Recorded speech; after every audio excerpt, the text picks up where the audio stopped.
Hello மக்களே, வணக்கம் and welcome back to சிறப்பு மீடியா 2.0. நான் உங்கள் உதய். இந்த வீடியோவில் நம்ம எதை பற்றி பார்க்க போகிறோம் அப்படின்னு பார்த்தீங்கன்னா, பிக் பாஸ் சீசன் 9 5வது வாரத்துக்கான 4வது நாளுக்கான மதிய நேர ஓட்டிங் முடிவுகளை தான் இந்த வீடியோவில் முழுசாக பார்க்க போகிறோம். ஸோ இந்த வீடியோக்கு போகிறதுக்கு முன்னாடி நம்மளோட சேனலை சப்ஸ்கிரைப் பண்ணாங்க, சப்ஸ்கிரைப் பண்ணிச்சுக்கோங்க. பக்கத்தில் ஒரு பெல் ஐக்கான் இருக்கும், அதையும் ப்ரெஸ் பண்ணி ஹாலில் போட்டுக்கோங்க. அப்போ தான் நாங்கள் அப்டேட் பண்ணுற ஒவ்வொரு வருஷமும் உங்களுக்கு நோட்டிஃபிகேஷன் வந்து சேரும். அதை தாண்டி இந்த வீடியோ குறைஞ்சபட்சம் ஒரு 1000 லைக்குன்னு எதிர்பார்க்குறோம். ஸோ லைக்கை போடுங்க, வீடியோ பாருங்கள். வாங்க இன்று வீடியோ கொள்ளும்போது போகலாம். நம்பர் 1 பொசிஷனில் யார் இருக்காங்க அப்படின்னு பார்த்தீங்கன்னா, வினோத் அவர்கள் தான் வந்துட்டு இருக்காரு. அவர் வாங்கிய ஓட்டுகளோட எண்ணிக்கை அப்படின்னு சொல்லி பார்க்கும்பொழுது 1,42,967 ஓட்டுகளாகும். அண்ட் பர்சன்டேஜ் வைஸ் அப்படின்னு சொல்லி பார்க்கும்பொழுது 20.03% வந்து இருந்துட்டு இருக்காங்க வினோத் அவர்கள். ஸோ வினோத் அட்டகாசமாக கேம் பிளே பண்ணிட்டு இருக்காரு அப்படின்னு வந்து சொல்லலாம். ஸோ அதன் காரணமாக தான் நல்ல வாக்குகள் வந்து வந்துட்டு இருக்கு. வினோத் அவர்களுக்கும் செகண்ட் பொசிஷனுக்கும் வந்து பார்த்தீங்கன்னா இடைவெளி எவ்வளோ இருக்குது அப்படின்னு பார்த்தீங்கன்னா கிட்டத்தட்ட 60,000 வாக்குகள் வந்து வித்தியாசம் வந்து இருக்குது. ஸோ அதனால் வினோத் அவர்கள் தொடவே முடியாத இடத்துல வந்து இருந்துட்டு இருக்காரு. இரண்டாவது பொசிஷனில் யார் இருக்காங்க அப்படின்னு பார்த்தீங்கன்னா கமருதீன் அவர்கள் வந்து இருந்துட்டு இருக்காங்க. அவங்க வாங்கிய ஓட்டுகளோட எண்ணிக்கை அப்படின்னு சொல்லி பார்க்கும்பொழுது 84,696 ஓட்டுகளாகும். அண்ட் பர்சன்டேஜ் வைஸ் அப்படின்னு சொல்லி பார்க்கும்பொழுது 11.87% வந்து இருந்துட்டு இருக்காங்க கமருதீன் அவர்கள்.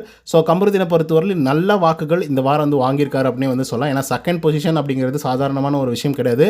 ஏன்னா இவர் மேலே ஏகப்பட்ட கேஸ் வந்து பார்த்தீங்கன்னா பிக் பாஸ் வீட்டுக்குள்ளே வந்து இருந்துட்டு இருக்கு. ஸோ அப்படி இருந்தும் மக்கள் வந்து இவ்வளோ தூரம் ஆதரவு கொடுக்குறாங்க அப்படின்னா அது பெரிய விஷயம் தான். பட் கமருதீன் தொடர்ந்து வந்து அதை பயன்படுத்திப்பாரா அப்படிங்கிறத பொறுத்து தான் பார்க்கணும். மூன்றாவது பொசிஷனில் யார் இருக்காங்க அப்படின்னு பார்த்தீங்கன்னா வியானா அவர்கள் வந்து இருந்துட்டு இருக்காங்க. அவங்க வாங்கிய ஓட்டுகளோட எண்ணிக்கை அப்படின்னு சொல்லி பார்க்கும்பொழுது 74,419 ஓட்டுகளாகும். அண்ட் பர்சன்டேஜ் வைஸ் அப்படின்னு சொல்லி பார்க்கும்பொழுது 10.43% வந்து இருந்துட்டு இருக்காங்க வியானா அவர்கள். ஸோ எல்லாரும் ஒரு ட்ராக்ல வந்து விளையாடிட்டு இருக்காங்க அப்படின்னா வியானா வேற ஒரு ட்ராக்ல வந்து விளையாடிட்டு இருக்காங்க. பட் எனிஹவ் வியானாவுக்கான சப்போர்ட் அப்படிங்கிறது வந்து மக்கள் வந்து கொடுத்துட்டு தான் வந்து இருந்துட்டு இருக்காங்க. பட் கடந்த வாரங்களை விட இப்போ கொஞ்சம் குறைஞ்சிருக்கு அப்படின்னு வந்து சொல்லலாம். ஏன் அப்படின்னா கடந்த வாரங்களில் நம்பர் 1 பொசிஷனில் வந்து இருந்திருக்காங்க வியானா அவர்கள். பட் இப்போ வந்து பார்த்தீங்க அப்படின்னா குறைஞ்ச வாக்குகள் தான் வாங்கியிருக்காங்க கம்பேரிட்டிவ்லி. 4th பொசிஷனில் திவாகர் அவர்கள் வந்து இருக்காங்க. அவங்க வாங்கிய ஓட்டுகளோட எண்ணிக்கை அப்படின்னு சொல்லி பார்க்கும்பொழுது 67,944 ஓட்டுகளாகும். அண்ட் பர்சன்டேஜ் வைஸ் அப்படின்னு சொல்லி பார்க்கும்பொழுது 9.52% வந்து இருந்துட்டு இருக்காரு திவாகர் அவர்கள்.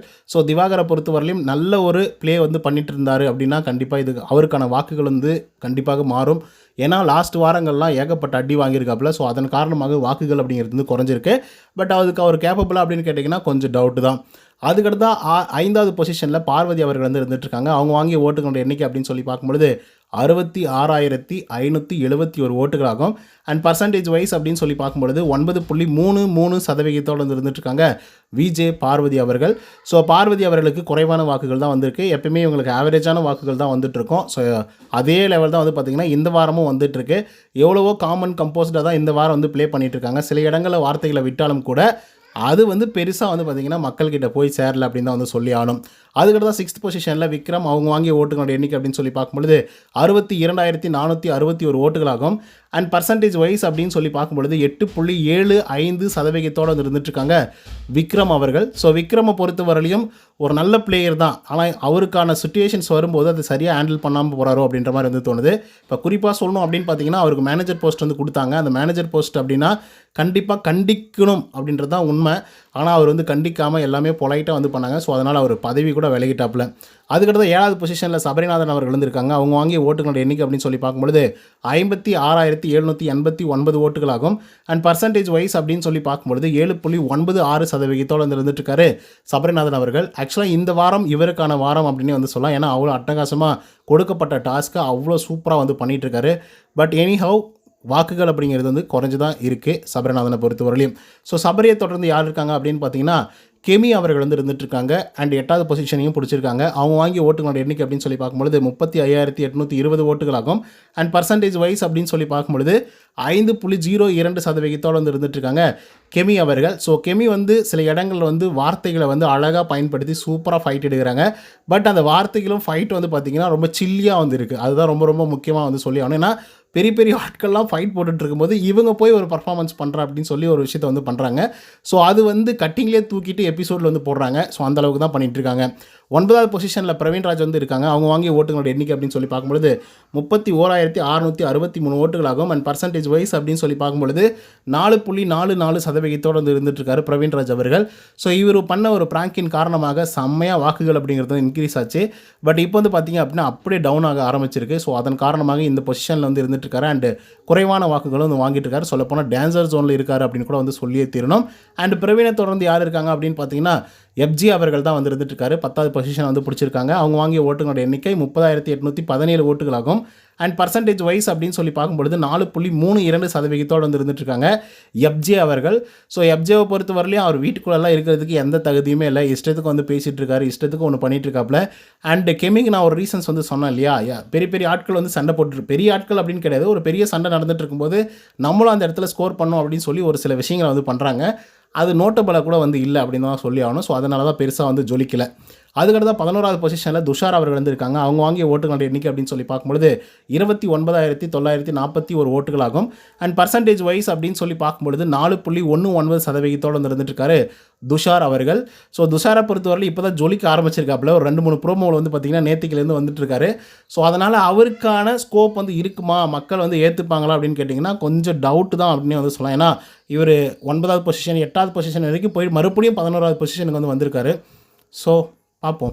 அதுக்கடுத்து 12வது பொசிஷனில் ரம்யா அவங்க வாங்கிய ஓட்டுகளோட எண்ணிக்கை அப்படின்னு சொல்லி பார்க்கும்பொழுது 29,662 ஓட்டுகளாகும். அண்ட் பர்சன்டேஜ் வைஸ் அப்படின்னு சொல்லி பார்க்கும்பொழுது 4.14% வந்து இருந்துட்டு இருக்காங்க ரம்யா ஜோ அவர்கள். ஸோ ரம்யாவை பொறுத்தவரையிலும் இத்தனை பேர் கலவரத்தை ஏற்படுத்தி கொண்டு இருக்கும் பொழுது ரம்யா அவர்கள்லாம் மறைஞ்சே போயிட்டாங்க, காணாமலே போயிட்டாங்க அப்படின்னு தான் வந்து சொல்லி ஆகணும். ஸோ அதனாலேயோ என்னமோ தெரியல, ரம்யா அவர்களுக்கு வந்து அதிகப்படியான வாக்குகள் வந்து வரலை.